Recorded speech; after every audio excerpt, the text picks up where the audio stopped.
अनमोल है ये जीवन, इसको यूं ही नहीं गमाना चाहिए। मैंने कई बार बोला है, एक कबीर साहब का भजन आता है, कुछ न किया दुनिया में तूने, निस दिन पाप कमाया, अरे ओ मूर्ख, तूने हीरा सो जन्म कमाया। तो हमें ये जो जन्म मिला है, न जाने अगली बार ये जन्म हमें मानव का मिलेगा नहीं मिलेगा। तो हमें जो भी अवसर मिला है, और इसकी कोई गारंटी नहीं है कितने समय तक चलने वाला है, तो इस समय को हमने यूं ही गंवाना नहीं चाहिए, बल्कि कुशल कर्मों से अपने जीवन को सार्थक बनाना चाहिए। अपने जीवन का एक इतिहास खुद लिखना चाहिए, एक उदाहरण पेश करना चाहिए समाज के सामने।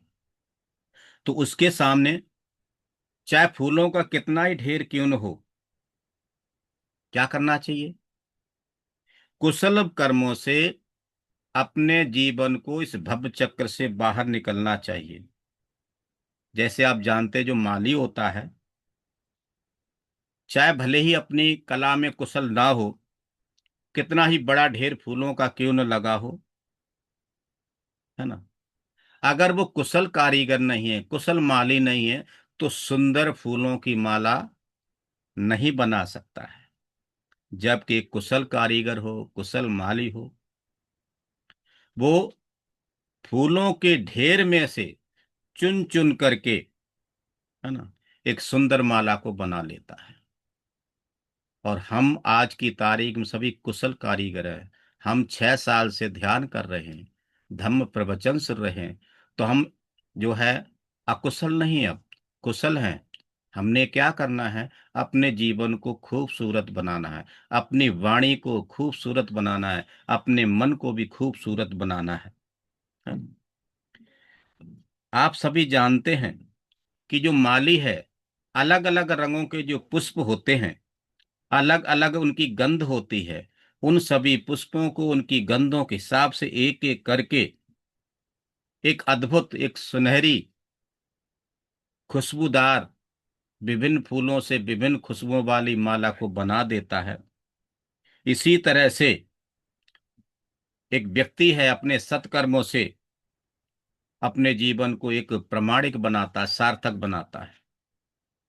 ये जो जीवन है मनुष्य का, बहुत ही छोटा है, क्षण भंगुर है, अनित्य है, अगले पल का कुछ पता नहीं।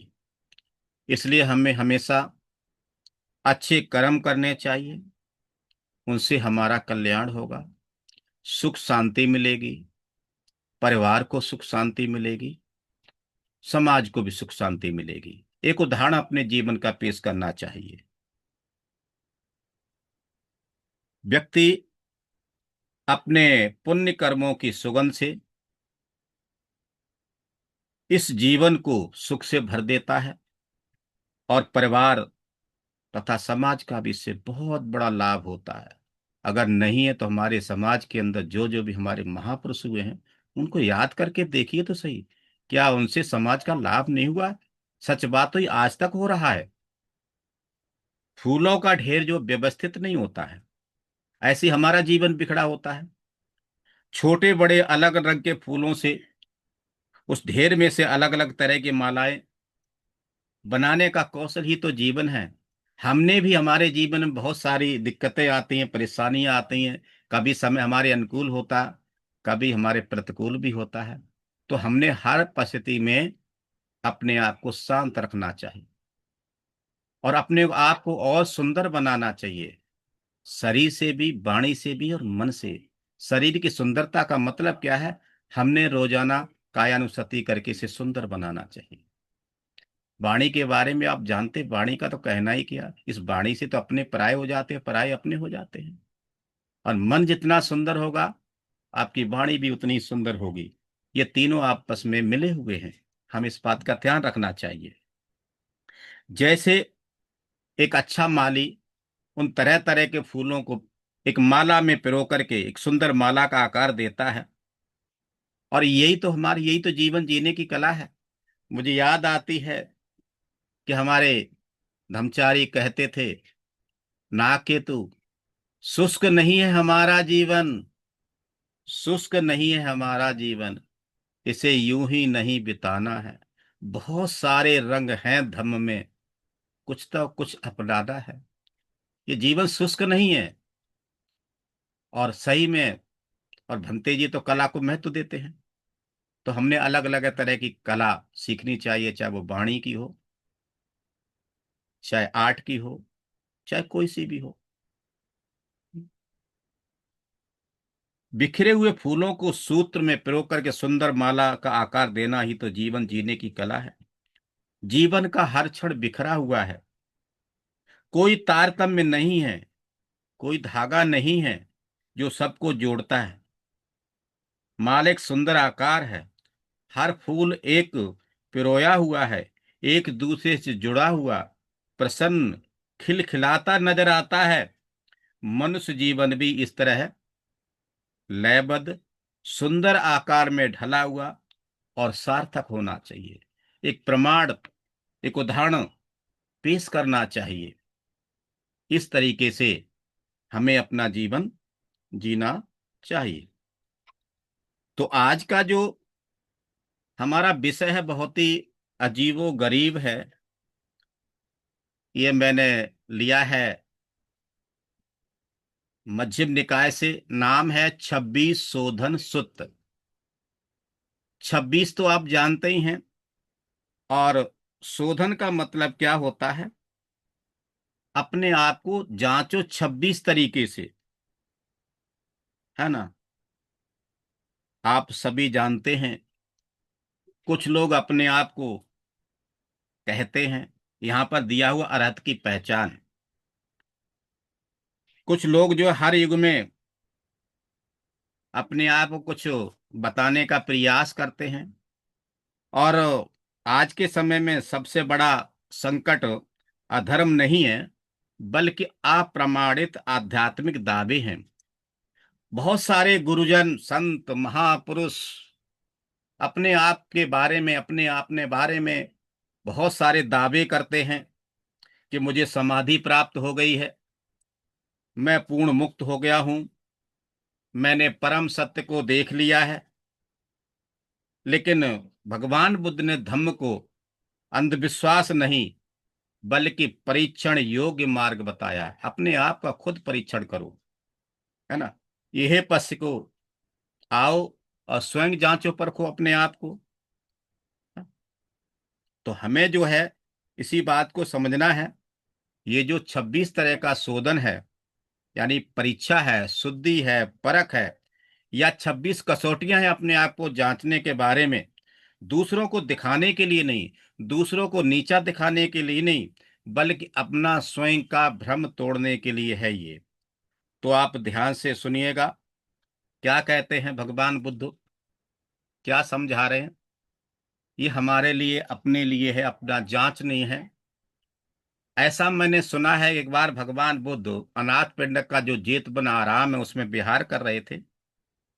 वहां भगवान बुद्ध ने भिक्षुओं को संबोधित किया। कहते हैं, भिक्षुओं,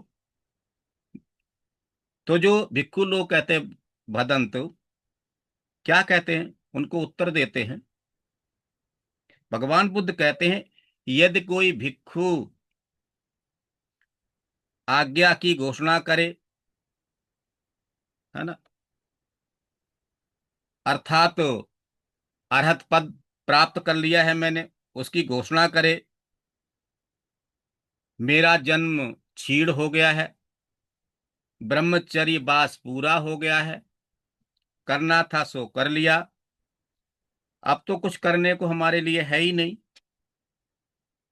है ना। ऐसा कहता है। तो भिक्षुओं, क्या कहते भगवान बुद्ध सीधे सीधे, भिक्षु, उसके भाषण का ना तो सम्मान करना चाहिए, अभिनंदित नहीं करना चाहिए, ना ही उसका खंडन करना चाहिए, निंदा भी नहीं करनी चाहिए, अभिनंदन नहीं करना चाहिए, प्रतिकोषण नहीं करना चाहिए। और जिसने ऐसा बोला है, उस जानने वाले से प्रश्न करना चाहिए। और अगर प्रश्न कर लिया, कई जगह दिक्कत आ जाती है, तुम्हारी इतनी हिम्मत, तुमने हमसे ऐसे पूछ लिया, तुम कौन होते हो। लेकिन भगवान बुद्ध कहते हैं बल्कि उससे क्या करना चाहिए, प्रश्न करना चाहिए। और कहते हैं उस जानने वाले भगवान अरहत सम्यक संबुद्ध ने चार व्यवहार अच्छी तरह से बताए हैं। चार तरह से प्रश्न करना चाहिए, समझना चाहिए। क्या? पहली बात, दृष्ट अर्थात देखे हुए को ये कहना चाहिए देखा हुआ है। और श्रुत यानी सुने में क्या कहना चाहिए, ये मेरा सुना हुआ है। देखा हुआ है, सुना हुआ है। तीसरी बात का स्मृत है, याद किया हुआ है, स्मृत बाधिता है। और चौथी बात क्या है, विज्ञान अर्थात विज्ञान बाता है, मेरा जाना हुआ है, ऐसा कहना चाहिए। तो भगवान बुद्ध कहते हैं, आप उस भगवान बुद्ध ने चार व्यवहार अच्छी तरह से बताए हैं। इन चार व्यवहारों में कैसे जानते हैं कि आयुष्मान ने इनके जो चित्त के आश्रव हैं वो खत्म हो गए हैं। ये 10 आश्रम हैं चित्त के, राग है, प्रतिग है, मान है, अविद्या है, दृष्टि है, विचिकित्सा है, सत्काय दृष्टि है, मिथ्या दृष्टि है, अंतरग्रह दृष्टि है, शील व्रत परामर्श है, और ये 10वां है ये। तो हमें इस बारे में समझना चाहिए कि मेरे जो 5 स्कंद हैं जिसे मैं कहता हूं, अर्थात रूप है, वेदना है, संज्ञा है, संस्कार है, विज्ञान है, क्या हमने इनको परख लिया है? क्या इन सभी में मैं और मेरा मैं अभी भी समझता हूं? अगर ऐसा है तो ये सत्काय दृष्टि है। क्या है? ये स्कंद है, ये पर उपादान नहीं है। आगे भगवान बुद्ध कहते हैं ये जो चार व्यवहार अच्छी तरह से बताए हैं, इन चार व्यवहार में कैसे जानते हैं, कैसे देखते हैं? आपके जो चित्त है, क्या चित्त मलों से विमुक्त हो गया है? जो 10 अभी बताए थे। भिक्षुओं, जो क्षीण आश्रम हैं यानी ब्रह्मचर्य विमलचार्य हैं, बास उनके समाप्त हैं, कृत कृत्य हैं, मुक्त भार हैं, सच्चे अर्थ अर्थात निर्वाण को प्राप्त हैं, भव बंधन मुक्त हैं, सम्यक संबुद्ध जानकर विमुक्त होता है। उसके उत्तर देते समय ये जो अनुधर्म है, ये नियम है, प्रकृति है, कैसे होते हैं ये जानना चाहिए। कि ये देखा हुआ है, ये सुना हुआ है, और ये मैंने अच्छी तरह से समझ लिया है, जान लिया है। तो ये जो 6 इंद्रियां हैं, कौन कौन सी है? ये हमारी आंख है, नाक है, कान है, जीभ है, त्वचा है और मन है। और इनके जो 6 विषय हैं, रूप है, शब्द है, गंध है, रस है, स्पर्श है और धम्म है। अगर इनके संपर्क से राग उठता है, इनके संपर्क से द्वेष उठता है ना, तो समझ लो आपका शोधन कैसा है, असफल है। ध्यान रखिएगा, जो अरहत होता है वो देखता है, वो चिपकता नहीं है। वह सुनता है पर बनता नहीं है। इस बात का ध्यान रखना चाहिए। इस प्रकार जानते हुए मेरा चित्त इन चार विभागों के जो आश्रय है उनसे मुक्त हो गया है। तब भिक्षुओं ने उस भिक्षु के कथन को साधु साधु साधु यानी ठीक कहा, अभिनंदित किया। अनुमोदित करना चाहिए। अभिनंदित अनुमोदन कर आगे का प्रश्न पूछना चाहिए, यहीं पर नहीं आगे और पूछना चाहिए। क्या? आप उस उन भगवान सम्यक संबुद्ध के जो इन्होंने 5 उपादान स्कंद अच्छी तरह से बताए हैं, जो अभी मैंने बताया है, रूप वेदना संज्ञा संस्कार और विज्ञान। कौन से 5? जैसे कि रूप उपादान उपादान स्कंद, वेदना उपादान स्कंद, संज्ञा उपादान स्कंद, संस्कार उपादान स्कंद, विज्ञान उपादान स्कंद।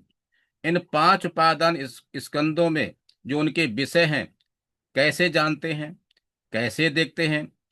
तो क्या इन चित्त मलों से, इन आसवों से वो मुक्त हो गए हैं क्या, विमुक्त हो गए हैं क्या? उसके उत्तर देते हुए ये अनुधर्म होते हैं आउस। मैं रूप को, अवल, विराग को विराग से मुक्त, विराग के अयोग्य हूं, ना आस्वान प्रदत हूं। जानकर रूप में जो उपाय हैं या उपादान हैं, चित्त के अधिष्ठान हैं, अभिनिवेश हैं, अनुशय हैं, उनके क्षय, विराग, निरोध, त्याग, प्रतिशय से मेरा चित्त मुक्त हो गया है। जब वो ये जानते हैं कि मैं राग से मुक्त हूं, मेरी वेदनाएं शांत हो गई हैं, पर वेदना में उनमें तृष्णा है हमारी नहीं बनती है, और इस तरीके से करना चाहिए।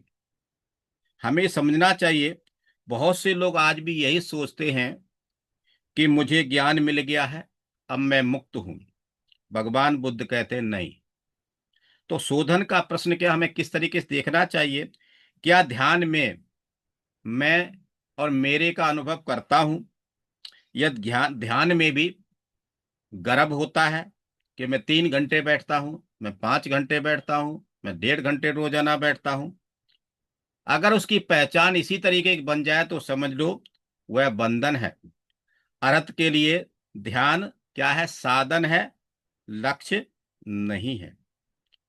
आगे हमें देखना चाहिए, क्या मैंने आकाश न्यायतन को देख लिया है, समझ लिया है? क्या मैंने विज्ञान अंतन को, यानी कि विज्ञान अंत है, पहले आकाश न्याय अंत का मतलब आकाश अनंत है ना, सीमा हीन है।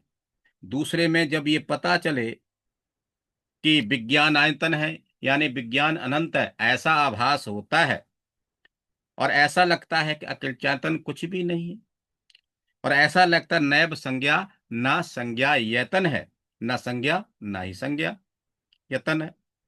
अगर ये अवस्थाएं अत्यंत शांत हैं तो यहां भी भगवान बुद्ध चेतावनी देते हैं। क्या कहते हैं?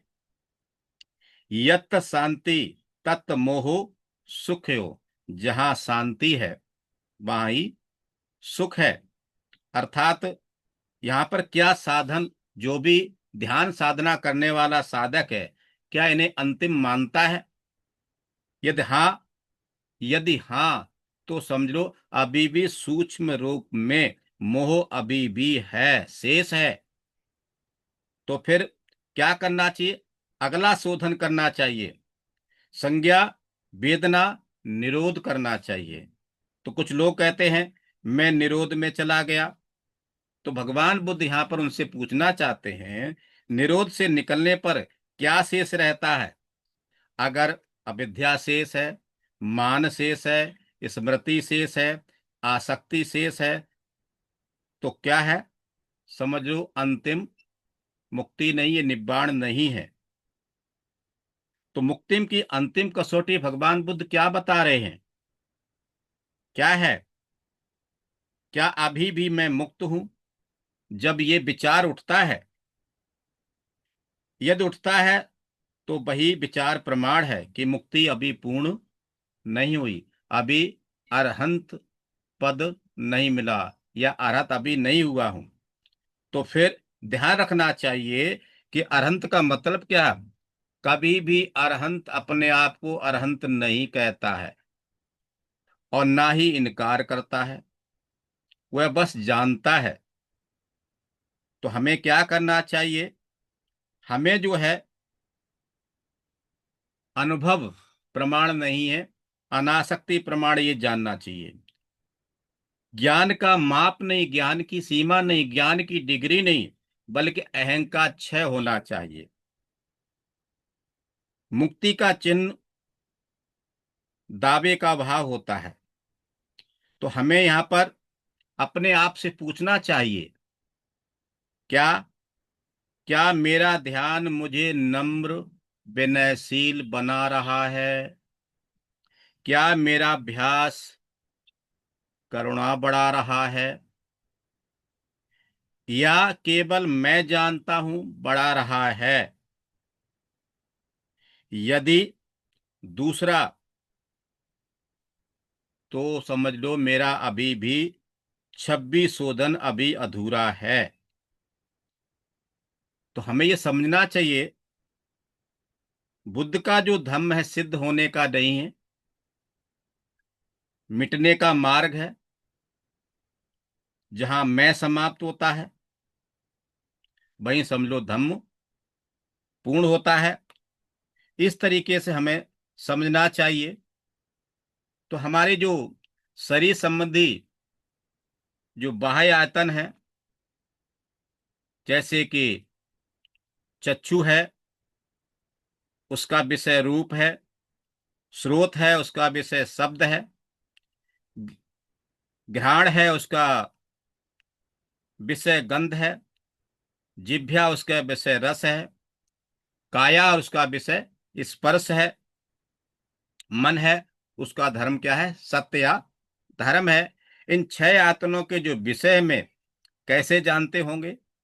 ये अनुधर्म होते हैं। अब उस चक्षु में रूप, रूप में चक्षु विज्ञान, उससे मिलने वाला जो ज्ञान है, और चक्षु विज्ञान द्वारा जो विज्ञेय है, धर्म है, पदार्थ है, जो राग यानी कि छंद, नंदी यानी तृष्णा, और जो उपाय अनुशय हैं, उनके क्षय से मेरा चित्त विमुक्त हुआ है। यह जानता हूं क्या मैं? स्रोत है, शब्द है, स्रोत विज्ञान है।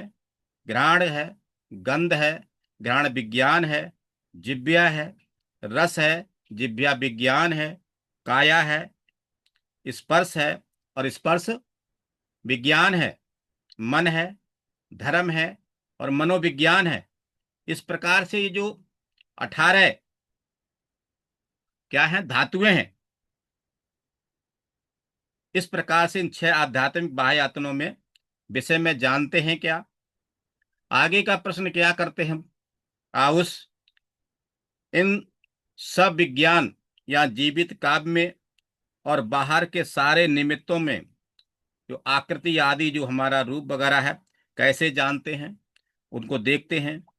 तो कहीं अहंकार, मान, ये तो पैदा नहीं होता है, अच्छी प्रकार नष्ट हो गए हैं क्या? ये अनुधर्म है, ये जानते हैं क्या?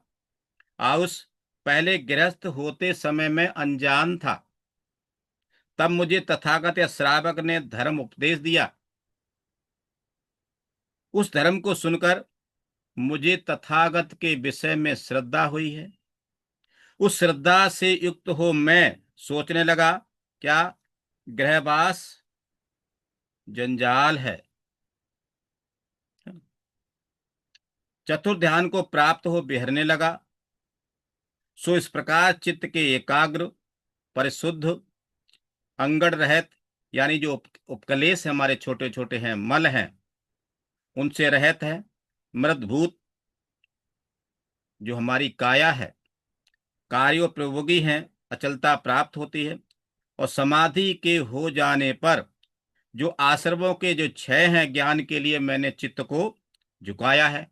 और जो मैंने अभी बताए आश्रम 6 कौन कौन से बताए थे? राग है, प्रत्यग है, मान है, अविद्या है, दृष्टि है, विचिकित्सा है, सत्याय दृष्टि है, मिथ्या दृष्टि है, अंतःग्रह दृष्टि है, शील व्रत परामर्श और दृष्टि परामर्श है। क्या मैंने इन आश्रमों को 6 कर लिया है? मैंने चित्त को झुकाया है क्या? फिर मैंने ये दुख है, इसको यथार्थ से जान लिया है क्या? अब यहां करने के लिए कुछ शेष नहीं रहा है, इसे मैंने जान लिया है। अब उस इस प्रकार इस सविज्ञान काया में अच्छी प्रकार से नष्ट हुए। यानी काया नुपसना के द्वारा मैंने इन चित्तमलों को देख लिया है, उनका अनुभव कर लिया है, उनसे मैं मुक्त हो गया हूं। इस प्रकार से जानना चाहिए। तब भिक्खु, उस भिक्खु के कथन को क्या कहना चाहिए? साधु, साधु, साधु कह करके। जब पूरी तरह से साधना करने से चित्त के मल जो नष्ट हो जाए, ये कलेश नष्ट हो जाएं तब उसका अनुमोदन करना चाहिए। अब मैंने अभी इस शुरुआत में ही बताया था कि उसकी वाणी क्या नम्र हो गई है, क्या वो मैत्री भावना में विहार कर रहा है, क्या वो ब्रह्म विहार में वास करता है। अगर ऐसा लगता है तो हमें कहना है लाभ, हमें आबुस सुलाभ मिला हमें, जो कि हम आप जैसे ब्रह्मचारी को देखते, हम आप जैसे ब्रह्मचारी को देखते हैं, जिसकी वाणी शांत हो, विनम्र हो, जिसका शरीर शांत हो, जिसका मन शांत हो, उसको ही हम कह सकते हैं सही में अच्छा साधक, अच्छी साधिका। भगवान बुद्ध ने जब ये कहा तो जो भिक्खु जो सुन रहे थे वो बड़े संतुष्ट हुए। भगवान बुद्ध के इस प्रवचन का उन्होंने साधुकार किया, धन्यवाद किया और उनको नमस्कार करके आगे चले गए। तो बहुत बहुत धन्यवाद। आज मेरी टूटी फूटी भाषा में आपने सुना है, क्योंकि आज तैयारी नहीं थी, लेकिन इतना जरूर है, मैं मेरे को खत्म करने का अगर हो रहा है तो ही हमारी साधना सिद्ध हो रही है। इतना ही कहकर मैं अपनी वाणी को विराम देता हूं, यहीं रुकता हूँ। सभी को जय भीम, नमो बुद्धाय। बहुत बहुत